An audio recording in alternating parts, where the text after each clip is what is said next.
speakers, guests. First question, have you heard it?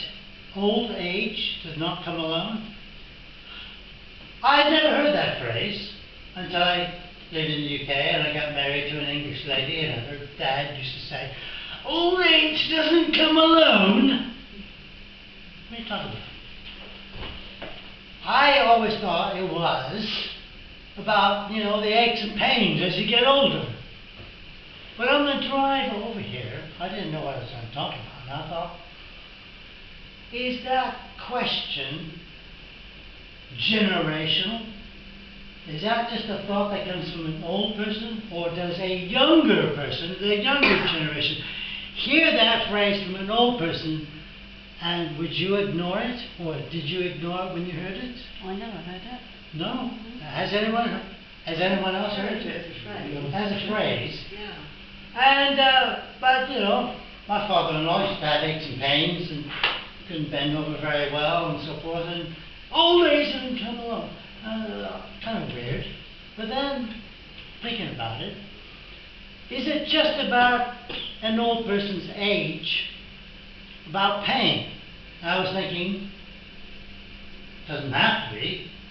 When you get older, my generation, you bring a bunch of detritus with you up through the ranks, and you start reminiscing about things you've done in the past. And, you've dealt with them, some things you didn't deal with and just forgot about. But what about the younger people hearing that phrase? What does it mean to you? And I'm going to ask anyone to comment on that phrase. What does that mean to you? Old age does not come alone. Because I could have a misconception. Old age does not come alone.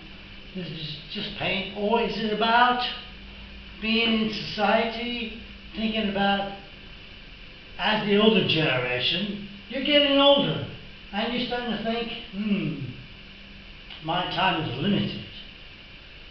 So my time is not alone. What are the consequences of getting older? And when you know you're going to come to your end, I'm not talking about a happy scenario here.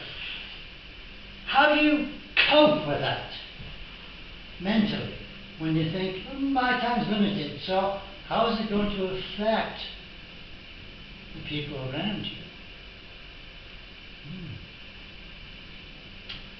Are you going to leave them distraught? Yes, momentarily, hopefully, just momentarily. But are you going to leave them with some nice history? Were you very influential in their life and they enjoyed your company? But, yes and no. But as a younger person, if you've heard the phrase, because I was 30, 40 years ago when I heard that phrase, I went past it. I didn't think about it because I wasn't that part of the generation. Now I'm part of the second half of the generation. But how did it affect me? It didn't really, but it could do if I thought about it. How am I going to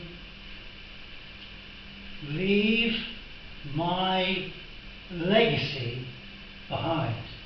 Is it going to be nice? Did it contribute? Not necessarily financially, because that's what they're asking for these days. But did I contribute nice things?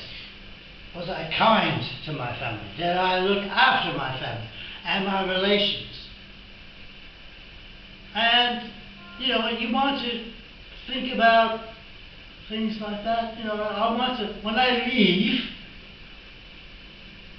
did I leave a good impression? On some people I did.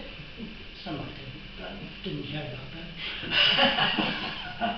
And I left them away a long time ago. But, I didn't know what I was really going to talk about in this speech. This is just literally ad hoc. But I thought it was a phrase that spanned generations, not just my time on the planet. And I think I've been quite influential with my relations and friends. Don't forget about friends, they're very important. And you brought them with you, you've carried them along because they're good friends, mentally and physically, yeah, that's good. So how do you quantify, how do you quantify that question? I'll leave it at that.